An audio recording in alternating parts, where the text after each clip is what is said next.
প্রচণ্ড আতঙ্ক আর অস্থিরতার আবহে ইরানের প্রতিশোধমূলক হামলা শুরু হতেই তড়িঘড়ি করে নিরাপদ আশ্রয়ে ছুটলেন ইসরায়েলি প্রধানমন্ত্রী বেনিয়ামিন নেতানিয়াহু।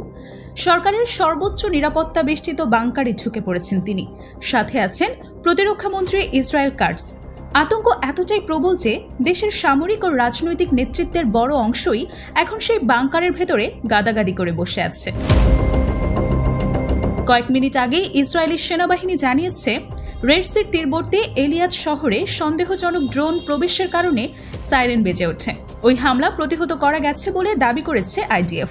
পাশাপাশি দেশের দক্ষিণে নেগেভ অঞ্চলের দিকে ধেয়ে আসা আরও দুটো হামলাও নাকি ঠেকানো গেছে। কিন্তু বাস্তবতা ভিন্ন কিছু বলছে। ইরানের পাল্টা আঘাত যেন নেতানিয়াহুর বুকের ভেতর ঢুকে পড়েছে। তাই হামলা শুরু হতেই বাংকারে লুকিয়ে পড়েছেন তিনি। একজন ইসরায়েলি কর্মকর্তা স্বীকার করেছেন, বাংকারের মধ্যে বসেই পরিস্থিতি নিয়ে আলোচনা চালাচ্ছেন নেতানিয়াহু ও কাটজ। সাথে রয়েছেন আরও কয়েকজন শীর্ষ মন্ত্রী এবং সামরিক প্রধান। কিন্তু প্রশ্ন উঠছে, নাগরিকরা যখন আতঙ্কে দৌড়াচ্ছে তখন দেশের প্রধানমন্ত্রী কেন লুকিয়ে বাংকারে? এটা কি নেতানিয়াহুর সাহসের আসল রূপ? শুক্রবার রাতে ইরানের আকাশে আগুন ছড়িয়ে দেওয়া ইসরায়েলি হামলার জবাবে শুরু হয় তেহরানের প্রতিশোধ। নাম দিয়েছে অপারেশন সিভিয়ার পানিশমেন্ট। এর আগে শুক্রবার সন্ধ্যায় ইসরায়েল ইরানের অভ্যন্তরে ব্যাপক বিমান হামলা চালায়। অপারেশন রাইজিং লায়ন নামের এই অভিযানে ইরানের ইস্পাহান, নাতাঞ্জ এবং তেহরানের বিভিন্ন পারমাণবিক ও সামরিক স্থাপনায় আঘাত হানা হয়। এতে ইরানের ২০ জন শীর্ষ সামরিক কমান্ডার, ৬ জন পারমাণবিক বিজ্ঞানী এবং অন্তত ৭৮ থেকে ৯০ জন নিহত হন। আহতের সংখ্যা ৩২০ জনের বেশি।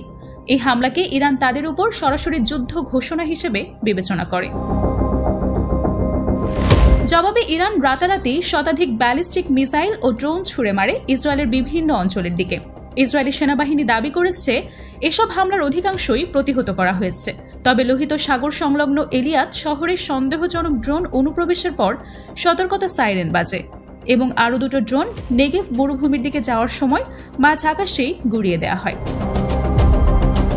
তবে ইরানের পাল্টা আঘাতে কিছু ক্ষয়ক্ষতি ঠেকানো যায়নি। ইসরায়েলি সূত্র মতে এই হামলায় অন্তত ৩ জন নিহত হয়েছেন, যাদের সবাই বেসামরিক নাগরিক। এছাড়া আহত হয়েছেন আরও ৪০ থেকে ৯০ জন। মধ্যরাত থেকে তেল আবিব, হাইফা এবং জেরুজালেমে বহু বাসিন্দা রাত কাটিয়েছেন বাংকার বা ভূগর্ভস্থ আশ্রয় কেন্দ্রে। বিশ্লেষকরা বলছেন, নেতানিয়াহু সরকারের এই মুহূর্তের প্রধান লক্ষ্য নিজেদের রাজনৈতিক অস্তিত্ব রক্ষা এবং জনগণের মধ্যে আতঙ্ক নিয়ন্ত্রণে রাখা। কিন্তু প্রশ্ন উঠছে, যিনি হামলার অনুমোদন দেন, যিনি গলায় গলায় যুদ্ধের সুর তোলেন, এই নেতানিয়াহুই এখন বাংকারে লুকিয়ে? এটাই কি ইসরায়েলের যুদ্ধনীতি?